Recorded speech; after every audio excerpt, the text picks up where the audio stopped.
Hi there, and welcome to the ArtBridges webinar. Thanks for your patience today. As you can see, we are in a new webinar platform, new to our team, and hopefully something that will offer an improved experience for all of you all.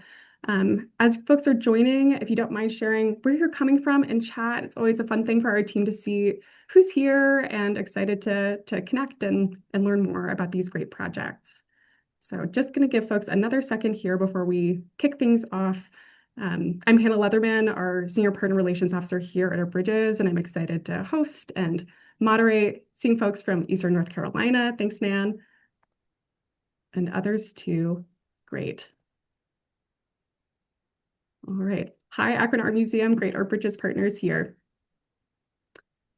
All right. Why don't we go ahead and get things started here? Today's webinar spotlights artworks and exhibitions that are supported by our art sharing programs here at ArtBridges. Today, we're going to cover a couple different topics across both our Traveling Exhibitions program and the Partner Loan Network, including also our great ArtBridges Permanent Collection too, which you all know and love. First, we're excited to be sharing today with Emily Markert from Dia Art Foundation, who will be introducing some key works that will soon be available for long-term loan from Dia's collection through the ArtBridges Partner Loan Network. Emily's also going to be sharing how these pieces have been exhibited in Dia's galleries and activated across its sites too, something that we're excited to be sharing soon. Also, we have Laura Buchholz on today from the Hudson River Museum, which is one of our long-term museum partners. Laura's going to be discussing Smoke in Our Hair, an exhibition that offers insights into the new collaborative curatorial approach and some great artworks that will be available soon as well. And finally, we also have from our own team, Julia Moon, who will be highlighting Invisible Landscapes, a new exhibition currently on view at the Alice L. Walton School of Medicine, exploring how art can connect wellness and medical education in new contexts. Julie will also be presenting works from the ArtBridges collection that are available to borrow. So let us know if you see something that you're excited to bring to your museum. All of that said, just want to emphasize that we're thrilled to be showcasing how we collaborate with our partners to share artwork and exhibitions and inspire new ideas and creative ways to engage with communities like these do. Feel free to put any questions you might have in the chat. I'll be keeping an eye there as we have our conversation today. And of course, if you're interested in bringing any of these works or these great exhibitions to your spaces, let us know. We'll be excited to have those conversations and see what we can do to support. All right. Thank you all for being here. Time to get started. First, I'm delighted to introduce Emily Markert, Curatorial Associate at Dia Art Foundation. With her curatorial expertise and dedication to advancing rigorous, artist-centered projects, Emily brings a valuable perspective on Dia's collection today. At Dia, Emily has curated and supported historical exhibitions of artists like Senga Ngugi, Jack Whitten, and Andy Warhol, as well as major site-responsive commissions by Steve McQueen, Amy Silman, and Tony Coates. She regularly organizes public talks and performances across Dia's locations, including an 8-part series called Blind Dates Recursive at Dia Beacon in 2024. Emily also collaborates on institutional publications such as Steve McQueen Base and the forthcoming Artist on Agnes Martin. Emily will be providing an overview of Dia's collection and also how these works have been presented and activated in Dia's own exhibition spaces. Emily, we're excited to hear more about these works and to share them soon. Over to you. Thank you, Hannah, and it's great to be here to kind of kick off Dia participating in this network and working with ArtBridges. So thank you for your collaboration. I'm going to share my presentation.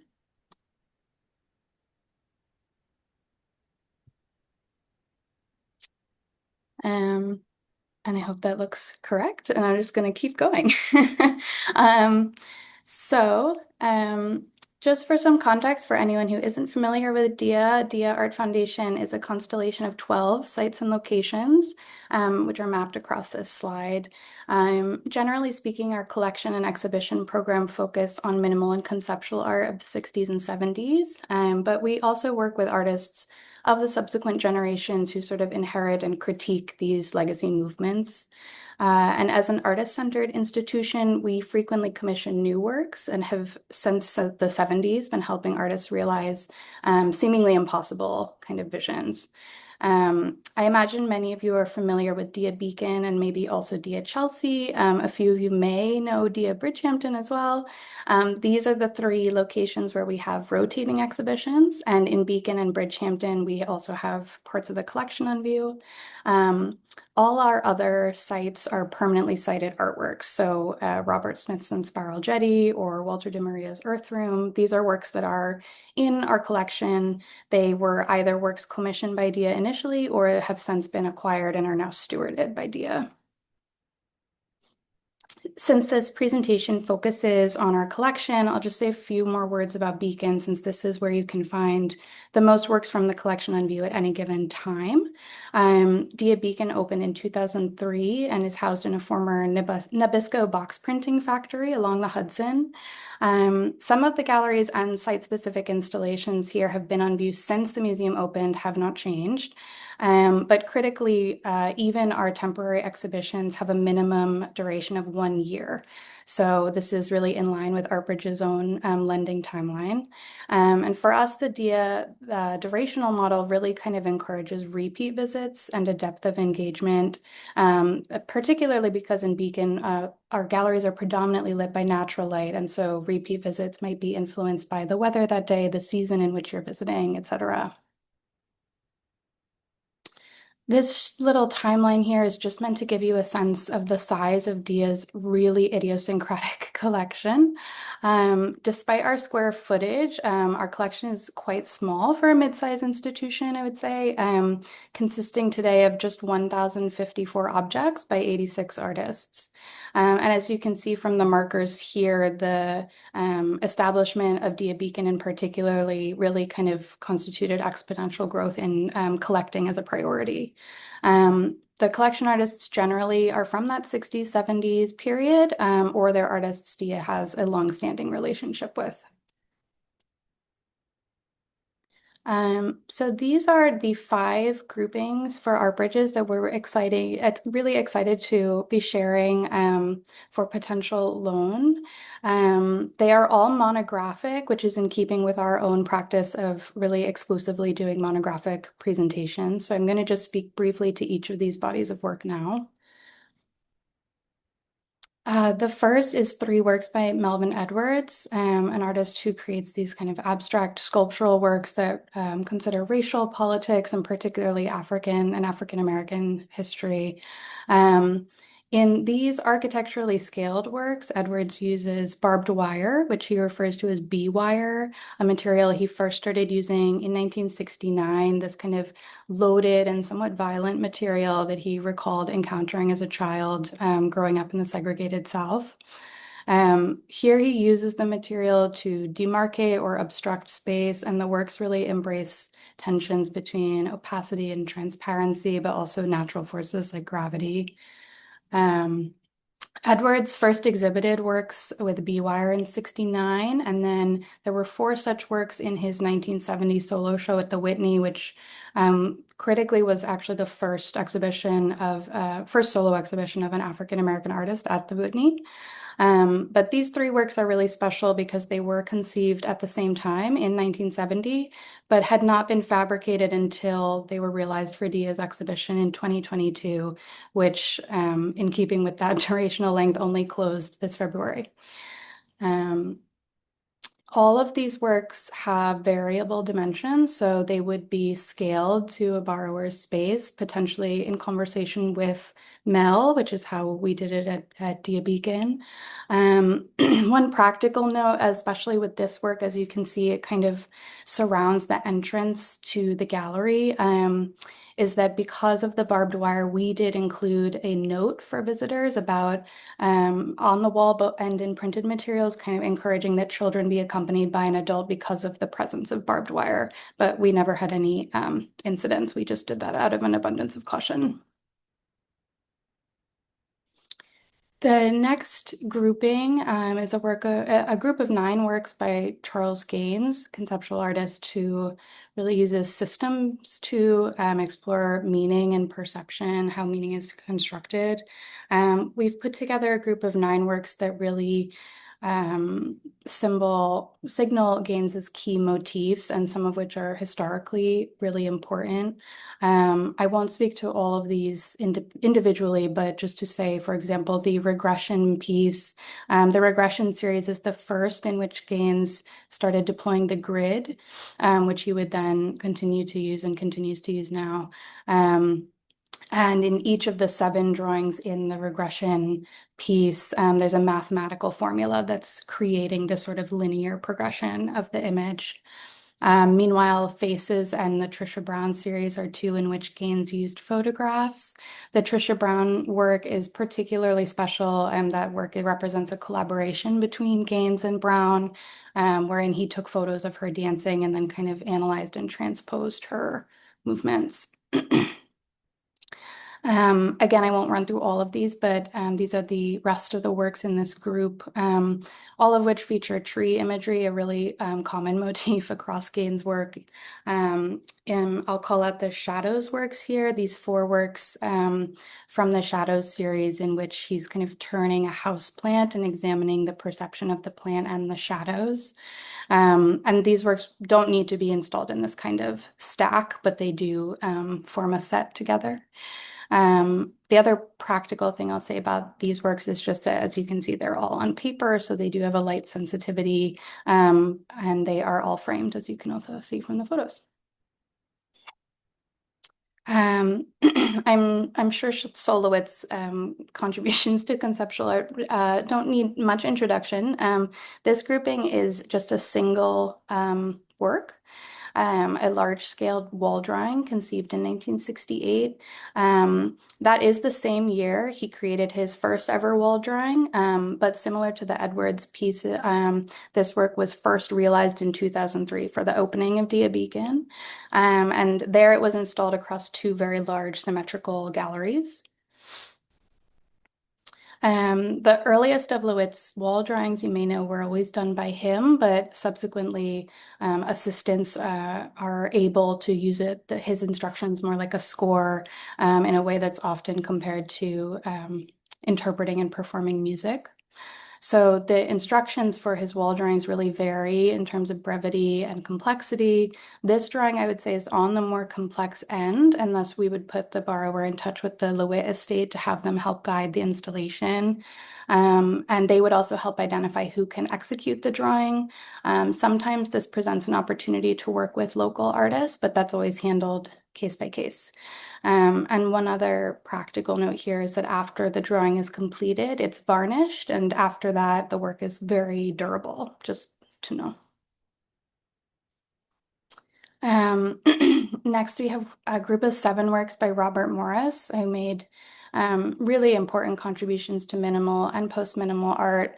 And these 7 works really represent a kind of a critical moment in the history of minimalism, as well as Morris's own oeuvre. This body of work from the early 60s was born out of time that Morris spent choreographing and creating props for experimental performance in the early 60s. And during that time, he became really interested in this idea of embodied perception. And so this group of work was created to be installed in a gallery show wherein the attention of the viewer would be drawn more to the space of the gallery itself, and also scaled in such a way that the viewer's body in relation to the space becomes kind of the highlight or the feature rather than the discrete objects themselves. Later, Morris would really move more into material and process-oriented art, but this group of work first exhibited at the Green Gallery in New York in '64. That was kind of an historic show in the history of minimalism, and so this group all together really represents an important moment. At Dia, this installation was conceived with Morris before his death, and so this installation actually mirrors that '64 Green Gallery installation. However, that's not a stipulation. The works can be rearranged in any way. Of course, some of them need to be in relation to a wall, but there's no score they need to follow. And on one other practical note, The works are not interactive, but as our registrar lovingly phrased it, visitors may be inclined to interact with them. However, they're very durable, and so generally they can just be, the paint can just be touched up in-house. And lastly, we have works by Fred Sandback, who created these really subtle and simple string-based works that respond to and coexist with the architecture in which they're installed. He only ever used store-bought acrylic yarn, preferring this to something like wire, which would create much more clean contours. He preferred that fuzziness so as to kind of provoke that shift of your eye between the space drawn by the line and the line itself. We have a number of Sandback string works available to borrow. This on the left is just one of them. And all of them, of course, can be adjusted and scaled to the site. And the Sandback estate would support and likely send someone to help with that. This is an example of a work wherein we also have the drawing that could be displayed alongside it. In total, out of these 21 works, 9 of them are drawings. Here's a few more of them. And all these drawings are framed. And my understanding is that an institution would not need to borrow all 21 of these works. Out of the string works, one could kind of pick from what would work best for the space you're envisioning. And Sandback works, as you can imagine, are very difficult to photograph. So these are just meant to be kind of representative images. These aren't exact works that are in our checklist, but some of our most recent Sandback installations in Beacon. I'm going to stop sharing. That's the end of my PowerPoint. So thank you so much for listening. Thanks, Emily, for sharing more about those works. Just want to orient folks to the chat where you can see a little bit more about these works, and also email us if you are curious to see the checklist in detail or discuss a little bit of what Emily's talking about there in terms of adapting these works for your own spaces for best presentation. If you have any questions for Emily, feel free to pop them in chat. In the meantime, Emily, I have one for you. I'm just curious to hear if there are any of these groupings that you're especially excited to see out at the world, just knowing that, yeah, they're so impactful, especially in person. Yeah, I think for me, from like an historical perspective, the Morris grouping is not one that's been on view for some time in Beacon, but it's such an amazing, complete body of work that it's really exciting to be able to have all 7 pieces. But with the Melvin Edwards work, since the only place they have been realized and shown is Dia Beacon, it would be so incredible to see, especially with Mel potentially, how he would see them installed in a very different kind of space, especially knowing that not everyone has, a natural lit space or 3 contiguous galleries necessarily. So that could be also really exciting to see. Well, we're excited to see where they land. I'm going to keep things moving here to our next presenter. Laura Buchholz is joining us from the Hudson River Museum in Yonkers, New York. I will just say here that the Hudson River Museum has partnered with Art Bridges across virtually every program over many years of partnership, but it's especially exciting for our team to be partnering with them now to share some of the great work that they've been doing on their site. Laura's been key to all of that work all along during her 4 decades with the museum, where she currently leads the curatorial team, overseeing a wide range of exhibition and collection initiatives, including this one. She recently headed the planning and implementation of Spoken Art Hair, Native Memory, and Unsettled Time, we'll hear about in just a moment, an exhibition guest curated by Shandine Brown and recently named a New York Times Critics' Pick. Her curatorial leadership has supported numerous exhibitions and publications, as well as major restoration and interpretation projects for Glenview, the museum's historic home. Laura will reflect on Spoken Art Hair, exploring its themes and curatorial process, while discussing how the exhibition brings forward new perspectives in contemporary Indigenous art. Laura, we're excited to have you here and hear more about this project. Sorry, I was muted. Thank you. Yeah, and you already said some of the stuff I was going to start with, that we were really excited to be a New York Times Critics' Pick, and we were also a hyperallergic must-see, but Emily will find this amusing. We were a must-see for upstate exhibitions We are not at all upstate. We are right by New York City. But yes, I am really excited to be having an opportunity for this exhibition to travel with Art Bridges. I think it's one of the first exhibits, or you only recently started traveling exhibitions that come from a variety of lenders. So that is really exciting for us. It opened up an opportunity for me to think this might be a possibility. There are works in this exhibition from the Gotchman family collection, and that is partly how Shundeen Brown got involved. Shundeen is Diné. She's a citizen of the Navajo Nation and a PhD student at Yale University, and she's worked at several museums, most recently RISD, and serves as a curatorial consultant for the Gotchman family collection. And then in the planning process, she also brought in a number of loans from the Forge Project, and we also have a wonderful George Morrison that was on loan from Art Bridges. So if you want to go to the next slide, um, then this gives you a little bit of a sense of the graphics of our title wall and the first piece people encountered in the exhibit, which was James Luna's high-tech peace pipe. And Smoke in Our Hair explores indigenous understandings of time that are cyclical and relational, in contrast to Western perceptions of time that are often linear and commodified. The thematic focus of the show was Shundeen's inspiration. She stressed that it is primarily a contemporary art exhibition, not ethnographic, not about the artists as representative of their many cultures. On the other hand, there's really a through line on how being connected to your heritage is often the way forward when you're practicing your art. The exhibition featured 27 works by 22 artists and highlighted some of the most influential Native artists working over the past 40 years. With the exception of the late iconic figures James Luna and George Morrison and Bo Dick, we were able to connect with all of the artists, and many came to the exhibition. And these are just two pictures of Shundeen giving a tour in the exhibition. That's a great one to give you a sense of scale in one of the galleries. Now, if you go to the next slide, I wanted to let you know that the title of the exhibition, which we just loved from the start, was inspired by a poem that Shundeen had loved since childhood called Smoke in Our Hair by Ophelia Zepeda.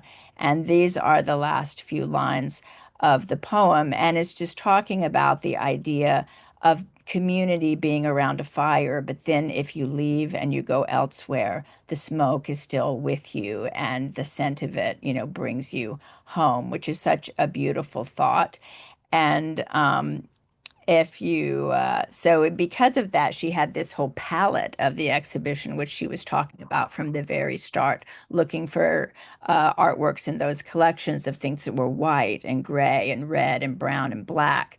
And this played out in the galleries, where there was one that was the theme of wood, the theme of fire, the theme of smoke. So she was saying that that also was reinforcing the theme of cyclical time. Wood becomes flame, becomes smoke, which returns to the earth and nourishes new growth. So if you want to go to the next slide. So in the fire gallery, the centerpiece was really this fantastic video installation by James Luna called The History of the Luiseno People, La Jolla Reservation, Christmas 1990. And it had never been seen in a museum before. It had been shown at a gallery and at an art fair. And it's his autobiographical critique of how Native histories are told and understood. He recreated his living room at Christmas, complete with his own blanket-covered armchair, a coffee table, a 1990s TV, which was a big challenge for our registrar to figure out how to get that playing, but we did. And so then there's a video, and you sit in the chair and you watch the video, and it's him drinking, smoking, making holiday calls to people, and just challenging like your idea of what you think Christmas on the La Jolla Reservation would be like for him, and becoming part of it by sitting in the installation. If you go on, right across from this, we have this amazing textile by Nikhail Biquet, who is Diné, and they are a shepherd and learned the art of weaving from their Diné grandmother. And the artist's ongoing relationship with their animals is grounded in a cyclical understanding of time, rooted in nurturing and regeneration. And then in the next slide, you see Mikhail came to the opening. We had a number of artists at the opening, which was really fantastic. We were in touch with all of the living artists, and many of them were able to visit New York. If you go to the next slide, one more piece I'll show you in the fire section of the exhibit. This is a piece by Nicholas Galinon, and it is called I Think It Goes Like This. And Nicholas is really challenging historical narratives, stereotypes, and colonialism with a lot of really, you know, sharp irony a lot of times. So he is a carver of traditional totems, but this one is a replica he ordered from Southeast Asia and intentionally destroyed. And then it gets deconstructed and then reconstructed at every site according to however the curators want to do it. And in this way, he is sort of reclaiming ownership of it. So Shundeen worked with Sal Scicciano, our preparator, to have it reclimbing up the wall, or you could see that it's maybe falling down and then it's in a circle, since circles were so much of a theme in the exhibition when we were talking about circular notions of time. So if you're peeking into the wood gallery there and the edge of the James Luna, so if you want to go to the next slide, I'll show you a view of the wood gallery. And across there, you're seeing work by Ishi Glinsky, George Morrison, Andrea Carlson, and Marie Watt. And I'll show you some details if you go to the next slide. So this is Andrea Carlson's Never Ending Monument, and it's an installation of effigy staffs. And again, this is one that has been installed a lot of different ways at different places. It could go right on the floor, but we didn't want to anchor it to our beautiful new wood floor. Often we were working with the artist to make decisions like this, and she's referencing the landscape as a repository of memory and meaning. She was inspired by a earthwork called the Man Mound, which is in Wisconsin. And just as viewers have to move around the Man Mound to really grasp it, she's thinking people have to walk around her piece to fully experience it. And you can see the Morrison behind it. So let's go to the next slide. So Carlson felt a great connection to George Morrison, who was a major figure in abstract expressionism. And so we intentionally, or rather Shundeen intentionally juxtaposed their work in the exhibition. And this is called the Collage Tin Landscape from Art Bridges. And he made this after he returned home to Minnesota in the 1970s. And he created it from Lake Superior driftwood, but you do see it's got a horizon line at the top. So it's really like he's using the landscape to make a landscape that's all about his homeland. And if you go to the next slide, I have a picture of my colleague, Sarah Linda Lichtblau. You can tell she's the other silver fox at the museum there, giving a program for people with the George Morrison, which we were also taken with. The director said when the crate opened, you could smell the driftwood wafting up out of the crate. And then we have another view of that gallery. This gives you a little bit of a sense of scale. Some of my colleagues are posing here so that you can see that. And let's see. Yeah, that's Andrea Carlson and then the Marie Watt and Sonia Kelleher Combs. So if you keep going, I'll show you some details of the Marie Watt. She was inspired to make this collaborative textile by Marvin Gaye's song, What's Going On? So, that's also just a really good example of these are really contemporary artists drawing from many different influences, sometimes their heritage, sometimes just things that they have experienced in the world, like Marvin Gaye. And also, though she was thinking about Seneca and Haudenosaunee creation stories, it's made of reclaimed wool blankets, and she held sewing circles at Emory University and her studio in Portland, Oregon to create the piece. And I have a detail if you go to the next slide. So she encouraged students to share stories as they embroidered words that remind us of our overlapping connections to land, ancestry, and communities such as forests, grandmothers, and chosen family. It was really a magnet in the exhibition. It was so accessible. People loved it. Then the next piece, which is much more somber, is Sonia Kelleher Combs from her Idiot String series, which originated as a personal memorial to three uncles who tragically died by suicide after suffering the traumas of boarding school, the Vietnam War, and clergy abuse. And the title refers to the cords connecting children's mittens, which are sometimes called idiot strings. And here they symbolize the ties that bind people and the cyclical nature of grief. And you just really get a sense of the absence of all these children. There's mittens, and where are the children? Then to close it up, I know I don't want to go over time. So we have the last gallery, which was the gray and black palette of Smoke and Ash. So those are two different views to give you a sense of the scale of a couple of the pieces. I will show you in more detail. On the left are the earrings by Eric Paul Rigay, and on the right, another very different piece by Andrea Carlson. So if you go on to Andrea Carlson, this was really, since we have a section of the collection galleries on the Hudson River School, this really resonated with me. It's called portage, and that term, in case you don't know, refers to carrying a canoe or other boat between waterways. And for her, it's a literal and metaphorical journey. The patterned aperture-like border generates tension, and it's inviting and also seeming like an obstacle at the same time, like it's a camera aperture that might close and prevent you from entering the landscape. When she made this work, she was ruminating on decolonization, which she compared to the horizon there, calling it a vision you can strive for or walk towards without maybe ever arriving. And then just a few more. I'll show you a detail of these earrings by Eric Paul Rigay. He describes his earrings as ornaments created for the giant gods in Navajo cosmology.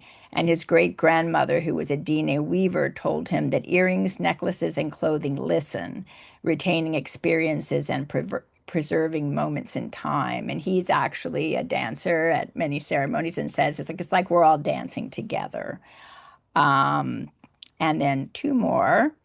I have Cara Romero. This is a piece called Sand and Stone, this photograph on the left. And she is thinking about the Chemehuevi origin stories in which the earth was born from the body of the female creator. She's portraying the land as a living archive of memory and says, we emerge from our cultural landscapes and are forever found within, inseparable from our homelands. And on the right is a photograph from Sky Hopinka's Breathings series, which features images surrounded by hand-etched text.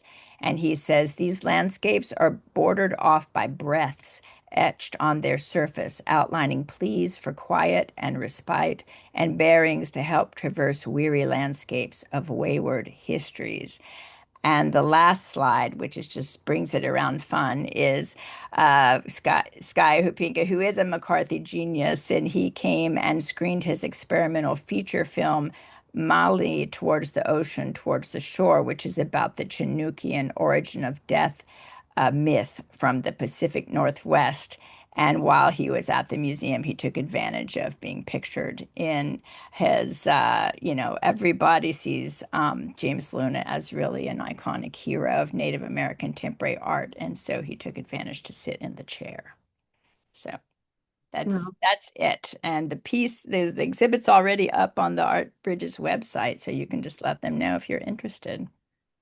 Gosh, thank you, Laura, for sharing this project, and especially for the profound ways that the exhibition highlights contemporary Indigenous voices. We're really excited to see this one on the road soon. Please let us know if you are interested in bringing it to your museum. We can talk a little bit more about how Art Bridges funds those opportunities offline. Next, I'm delighted to introduce Julia Moon, Assistant Curator at Art Bridges. Julia brings a strong background in Asian American art history and identity, shaped by her experiences living across the United States and in South Korea. Julia received her master's in art history from University of Delaware.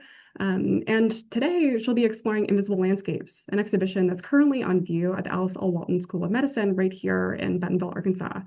Invisible Landscapes bridges art, science, and wellness with support from our team here at the foundation. And she'll also be sharing a little bit more too about works that are available for loan from the Art Bridges permanent collection. Julia? Thanks so much, Hannah. I am so excited to share about new efforts happening with Art Bridges.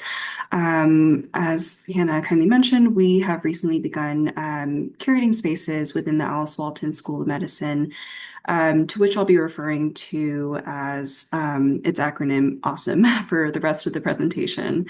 The inaugural class of medical students started in July 2025, and the building itself opened to the public in November 2025. So overall, AWESOME is still relatively new to the Northwest Arkansas scene, but it's already such a space of innovation. And from its earliest planning stages, the school, it was specifically designed to integrate health, art, and nature in its very architecture. So if we look at the image on screen right now, it sort of mirrors the Ozark Bluffs that this landscape is really known for. But students, faculty, and now visitors are invited to engage with that Ozark landscape in a really intimate way, foregrounding that holistic approach to well-being in both education and practice and also experience. And so I wanted all these motivations to premise any kind of art that we had within the building. And the inaugural exhibition, Good Medicine, which was curated by our very own Ashley Holland, curator and director of curatorial initiatives, encompassed many of those elements, thinking about how Indigenous communities nurture health and well-being. But for its next iteration, with the generous support from Michael and Candace Humphreys, we were able to borrow several photographs from the River of No Return series by Laura McPhee, which centers the land as essentially protagonist or as the subject matter. And for brief context about the series, McPhee spent about 5 years in Sawtooth Valley, Idaho, documenting the complex and often fraught relationships between humans and the natural world. Her images trace both natural and human-driven change, revealing how landscapes evolve over time. And the exhibition itself is housed in a long central hallway on the first floor. And because of this location, the show can be experienced from either end, bookended by the two images of the fence seen on the previous slide. So this way, visitors can move through Sawtooth Valley from winter to summer or from summer to winter. And this cyclical rejuvenation is an intentional part of the exhibition. Photography has a way of making places feel timeless when in reality, landscapes are constantly shifting in the same way that our bodies and our minds do. Even from the fences, the landscape has radically changed in the 2020s. And so Laura McPhee's work really pushes against this stillness rather than freezing the American West in this romantic ideal. She uses the medium of photography to reframe it. And this is particularly important because Sawtooth Valley embodies many of the romanticized ideas we often associate with the American West. These wide open fields, like towering mountains, clear blue lakes, and roaming wildlife. This vision has been captured time and again by photographers such as Ansel Adams and Timothy O'Sullivan, helping shape the West as this place of abundance and possibility. But upon reflecting on the series, McPhee said, quote, "We are nature, but we tend to see ourselves outside of it. We are the vines growing around the tree. In my work, I look both at the ways that we exploit nature and also the ways in which we attempt to preserve it," end quote. So what McPhee is stating is very much in line with what AWESOME is hoping to achieve. And so the photographs feel very pertinent to the Northwest Arkansas community at large. And so Invisible Landscapes invites viewers into this layered terrain described by McPhee as shaped by overlapping histories and communities. Once home to the Northern Shoshone and now supporting farmers, biologists, and hunters, Sawtooth Valley is a place where tension, often unseen, emerges around land use and stewardship. So a lot of questions came up where, is our relationship with land only extractive, or how might it become one rooted in care and, for that matter, mutual care? Um, and as we can see on the screen here, the photographs are loosely paired where each companion piece is on each bookend, highlighting different modes of connection between people and place. And at the center of the exhibition is the image of smoke, which McPhee describes as the series' climax. She documented a human-caused accident that devastated tens of thousands of acres in Sawtooth Valley. And so it's a tragic image, but it really gestures towards resilience. And again, going back to how nature often recovers in long, uneven cycles. But in the end, life does continue. And within this continuation lies the possibility of growth if we choose to care not only for each other, but also for the places that we inhabit and the ecosystem that sustains us. And so, next slide, please. So this is just a quick glimpse into sort of the entry points of each show or the show, but it'll be open until August of this year. So if any of your partners happen to be on campus and or are thinking about ways of activating works in perhaps maybe not so conventional spaces, we really encourage you to have those conversations with us and see how we can collaborate on those efforts.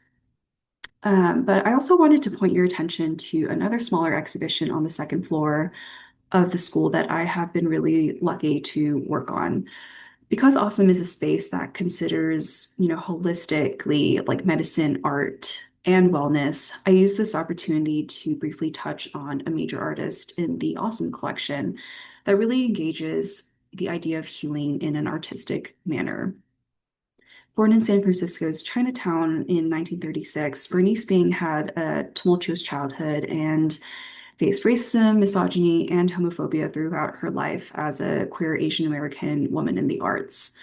Bing learned to incorporate calligraphy into her work from her teacher, Saburo Hasegawa, while studying at the California College of Arts and Crafts. So for her, calligraphy became a deeply personal art, one that not only connected her to her distanced heritage, but also encompassed her struggles and heartbreaks. So her art really opened her up to the restorative qualities of calligraphy, linking meditation, growth, and healing, a story she could tell in a single line. And it was later in life that Bing really focused on Zen Buddhist philosophy and calligraphy, which in itself is such a great medium for close looking. Untitled on the screen here, which is on the right, demonstrates the necessity of having to sit with this work. And the closer that we look at the intricate black ink, the better we see the intricate microscopic varieties. No line is ever the same, whether the difference comes from the boldness of a stroke or the streaking ends of a brush. And it's important to remember that each calligraphy line is led by a specific stroke order, but is inherently individualistic, requiring this intense concentration and even meditation. And so it really represents a sort of vulnerability an artist leaves behind and transforms personal expression into a story. So while I was doing research and reading her late journals, which are currently housed at the Stanford Archives, Bing revealed that she was dealing with a number of health issues that restricted her physical movement, and art became a much more intimidating feat. So the title of the show comes from a quote she wrote down that, quote, "Each creative act is a risk," end quote. So I think emphasizing this idea of continuation and growth, even despite losing her total capacity to create art, was important for the medical students to interact with and, challenge their own notions of maybe Euro-American healing practices. And so I'm really excited to see how the students and staff continue to respond to these works and some of the engagement opportunities that can come out of this. And this is also just a quick gallery view of how each creative act is risk is displayed on the second floor. But I'm also happy to announce that there are other powerful Art Bridges works throughout the awesome space. Some examples include this wonderful Sasha Gordon work titled Tell Me, which is such a critical examination of the intersectionality of queer Asian female bodies. Next, we have Sherry Levine's After Russell Lee 1 through 60, which is also on display on the second floor next to Each Creative Act is a Risk.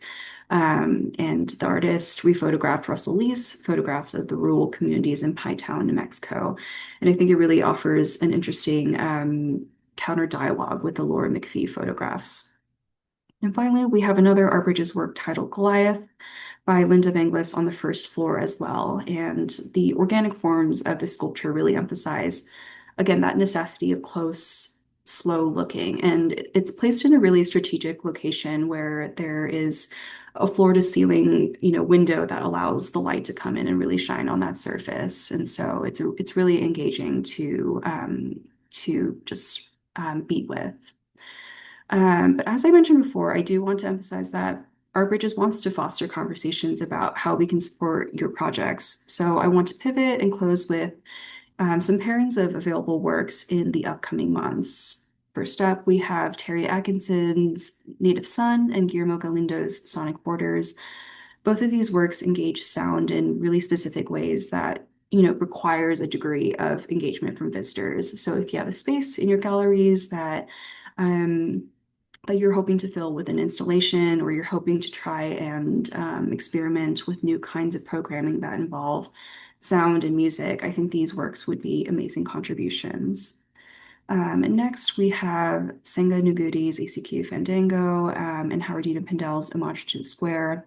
Obviously, these two artists deal in different mediums, but I think they really, they were thinking in very similar veins and methodologies, and they're such powerful contemporaries. They're both born in the same year. And so I think a focused pairing between these two artists would provide such a really rich dialogue. But if there's any interest in the availability of these works, and chances are there might be other works available that I didn't have a chance to mention today, but my inbox is always open. I love hearing from you all. So thanks for tuning in. Gosh, and just gonna highlight here that LAR can be a great resource too if you're thinking about bringing Sonic Border to your space. That's River Museum exhibited it to great effect in their own spaces a couple years ago. So thank you, Julia. I just want to say too, it's really exciting and inspiring to see the ways that exhibitions like the ones that you're talking about now are challenging and expanding some of the possibilities about where and how art can be experienced, especially fine art and educational spaces like we know many of our partners are thinking about with every day.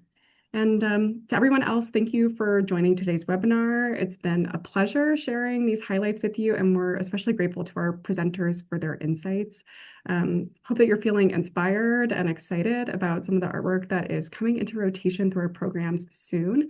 And also thinking about how Art Bridges can support some of your larger curatorial and community engagement goals through these great projects. So keep an eye out for a follow-up email from our team soon, where you'll be able to see a little bit more about these works and also provide any feedback about what you might like to see in the future through these webinars.